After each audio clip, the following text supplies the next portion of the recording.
નમસ્કાર દર્શક મિત્રો, ધ લોકસત્તા શોમાં આપનું સ્વાગત છે।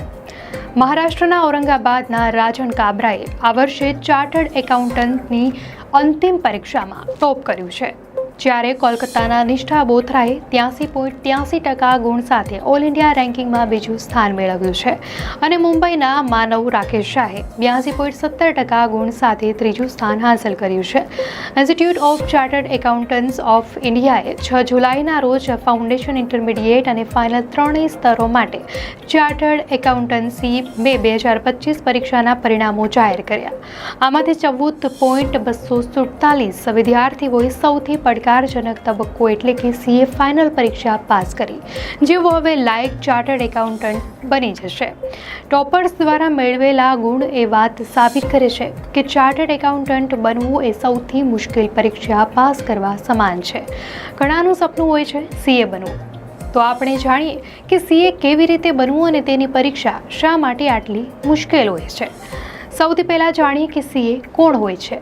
ચાર્ટર્ડ એકાઉન્ટન્ટ સીએ એટલે એક ઉચ્ચ લાયકાતવાળા નાણાકીય વ્યાવસાયિક હોય છે, જે એકાઉન્ટિંગ, ઓડિટિંગ, કરવેરા અને નાણાકીય વ્યવસ્થાપન જેવા ક્ષેત્રોમાં નિષ્ણાંત હોય છે, જેઓ કંપનીઓ, વ્યક્તિઓ અને સરકારી સંસ્થાઓને નાણાકીય સલાહ અને સેવાઓ પ્રદાન કરે છે, જે તમને નાણાકીય નિર્ણયો લેવામાં પણ મદદ કરે છે। તેઓ તમને જણાવે છે કે તમારે ક્યાં રોકાણ કરવું જોઈએ અને તમને ક્યાં નુકસાન થઈ શકે છે। તેઓ નાણાકીય રેકોર્ડ્સને સચોટ રીતે જાળવી રાખે છે, આવક અને ખર્ચનું સંચાલન કરે છે અને કર કાયદાઓ અને નિયમોનું પાલન સુનિશ્ચિત કરે છે। તેઓ તમને કર બચતમાં પણ માર્ગદર્શન આપે છે, તમારા વ્યવસાયને વધારવાના રસ્તાઓ જણાવે છે અને બેન્કિંગ સંબંધિત સલાહ આપે છે। Chartered accountants finance, tax, audit, accounting અને મેનેજમેન્ટ કન્સલ્ટન્સીના નિષ્ણાંતો છે।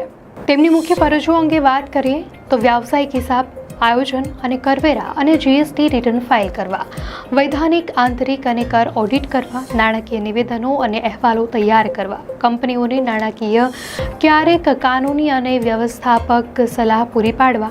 12મું ધોરણ પાસ કરનારા વિદ્યાર્થીઓ સીએ કરી શકે છે, પછી ભલે તેમણે કોમર્સ, સાયન્સ કે આર્ટ્સનો અભ્યાસ કર્યો હોય। જો કે આ પરીક્ષામાં બેસવા માટે કોઈ ઉચ્ચ વય મર્યાદા નથી।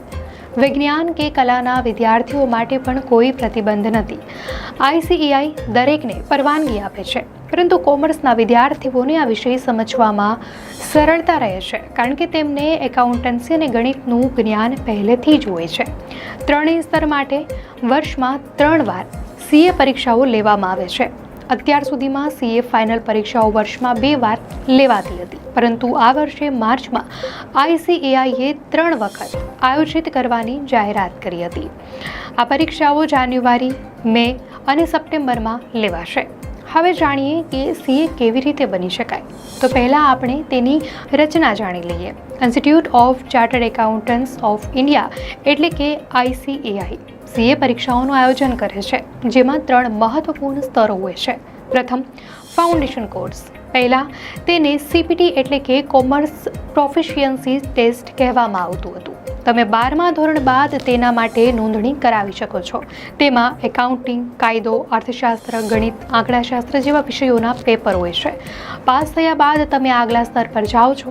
બીજું, ઇન્ટરમીડિયેટ કોર્સ। આ સ્તર ફાઉન્ડેશન કોર્સ પાસ કર્યા બાદ આવે છે।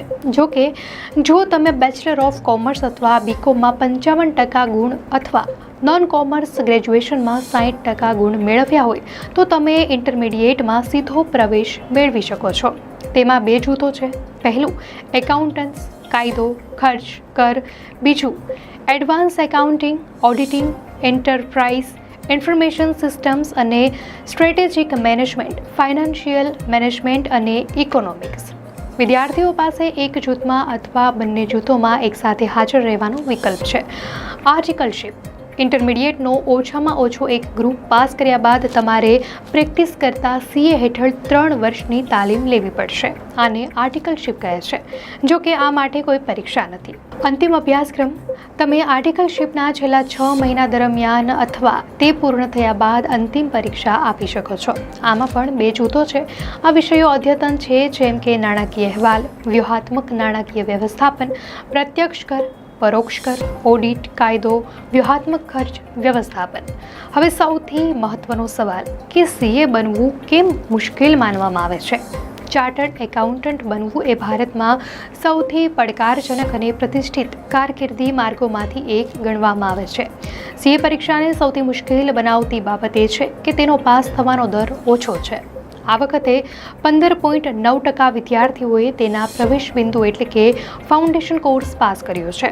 ઇન્ટરમીડિયેટ સ્તરે ગ્રુપ 1નો પાસિંગ રેટ 14.67%, ગ્રુપ 2નો 21.51% હતો અને બંને ગ્રુપનો પાસિંગ રેટ માત્ર 13.33% રહ્યો. જો આપણે ફાઇનલની વાત કરીએ તો ગ્રુપ 1માં પાસિંગ ટકાવારી 22.38% હતી, ગ્રુપ 2માં 26.43% હતી અને બંને ગ્રુપમાં 18.75% હતી. પરંતુ આપણા ઓછા વિદ્યાર્થીઓને સફળતા મળવાનું કારણ શું છે? સૌથી મોટી સમસ્યા એ છે કે પરીક્ષા વધુ વ્યવહારુ પરિસ્થિતિઓ પર આધારિત છે. તમે ગમે તેટલા પુસ્તકો વાંચો, ફક્ત તમારી હાજરી જ ઉપયોગી છે. બીજું, તમારે બહુવિધ ક્ષેત્રનો અભ્યાસ કરવો પડશે અને તેનો વ્યાપ પણ ખૂબ મોટો છે. જો તમે આવકવેરો અથવા જીએસટીનો વિચાર કરો છો તો આ બંને પોતાનામાં એટલા મોટા ક્ષેત્રો છે કે તેમને આવરી લેવાનું સરળ કાર્ય નથી. સીએ દીપા બંસલના મતે તમારે એકાઉન્ટિંગનો અભ્યાસ કરવો પડશે, તમારે કાયદાનો અભ્યાસ કરવો પડશે, તમારે કોસ્ટિંગ અને ફાઇનાન્સનો અભ્યાસ પણ કરવો પડશે. આ બધાનો અભ્યાસ કર્યા બાદ જ તમે સીએ બની શકો છો, કારણ કે તે દરેક વ્યક્તિની ક્ષમતા, તેમની તૈયારીની વ્યૂહરચના અને માનસિકતા પર આધાર રાખે છે. દર્શક મિત્રો, આ માહિતી આપને કેવી લાગી? આપની પ્રતિક્રિયા અમને ચોક્કસથી કોમેન્ટમાં જણાવશો.